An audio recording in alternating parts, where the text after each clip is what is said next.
Assalamualaikum warahmatullahi wabarakatuh. Halo teman-teman semua, perkenalkan nama saya Icut Mirada Lambate dengan NIM 2465097 yaitu NIM ganjil.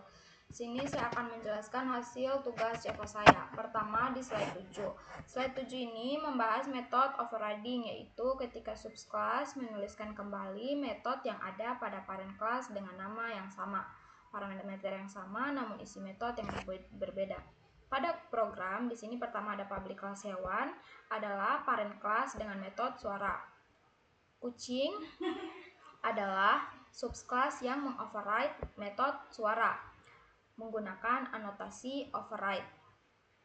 Kemudian di main object dibuat dengan hewan H sama dengan new kucing. Walaupun tipe referensinya hewan, tetapi objek sebenarnya adalah kucing. Saat memanggil H sama dengan suara, maka yang dijalankan versi metode kucing bukan dari hewan. Jika di running, maka dia akan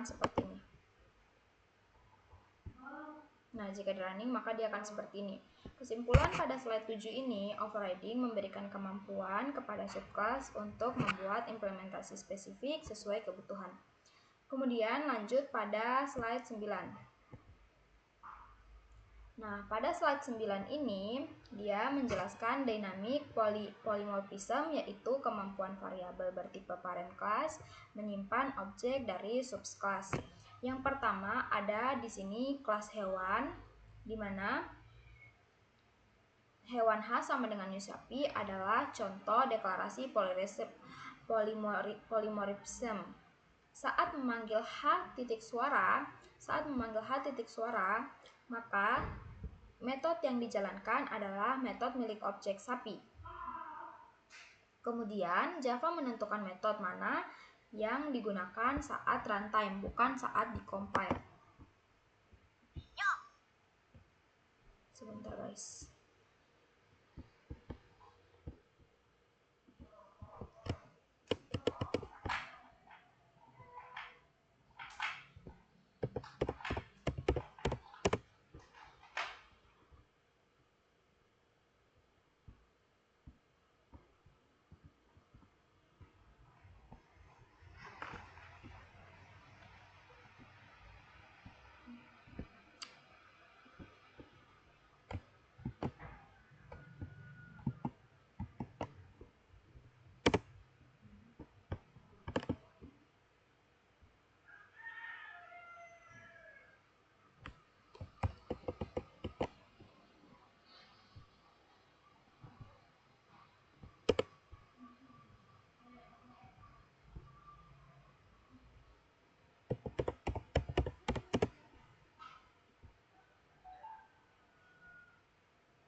Nah, kemudian lanjut pada slide 9.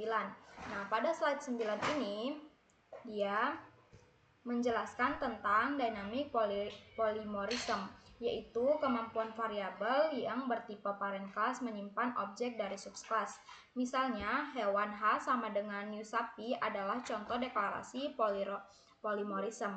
Saat memanggil H titik suara, maka metode yang dijalankan adalah metode milik objek sapi. Java menentukan metode mana yang digunakan saat runtime, bukan saat compile. Nah, jika di running, maka hasilnya akan seperti ini. Manfaat dari polymorphism memudahkan pengembangan kode, menggunakan satu referensi untuk banyak tipe objek, memungkinkan penulisan kode fleksibel dan dinamis. Kesimpulan pada slide 9 ini, dengan polymorphism, objek subclass dapat diperlakukan sebagai objek superclass, namun tetap menjalankan perilaku sesuai bentuk aslinya. Nah, lanjut pada slide 11.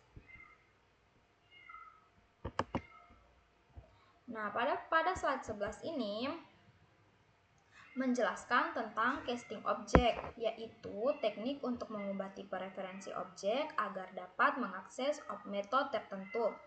Pada program, misalnya di sini ada hewan sama dengan new singa. Nah, pada hewan ini sama dengan new singa, berarti objek yang dibuat sesungguhnya adalah singa. Karena H bertipe hewan, maka hanya metode suara yang bisa dipanggil.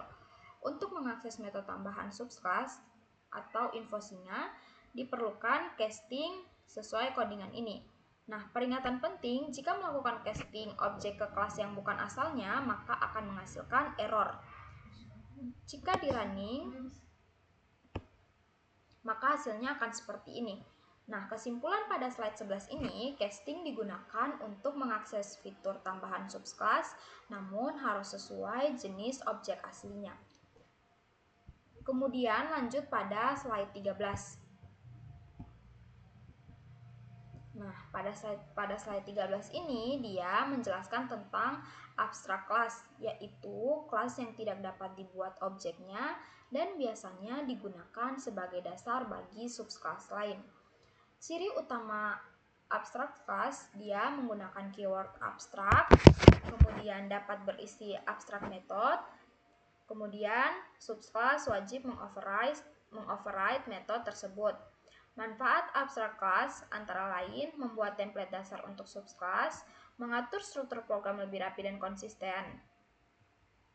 Mengapa new hewan tidak boleh? Karena kelas abstrak belum lengkap isinya dan hanya berfungsi kerangka. Objek yang dibuat melalui subclass antara lain misalnya seperti hewan H sama dengan new harimau. Nah, kesimpulan pada slide 13 ini, kita running dulu guys.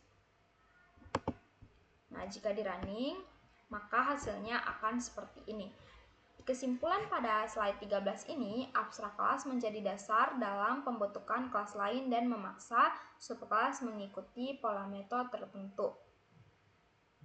Nah, jika kita lihat dari semua slide yang sudah saya jelaskan, maka dapat disimpulkan konsep utama pada slide 7 itu ialah method overriding, di slide 9 polymorphism, slide 11 object casting, dan slide 13 abstract class.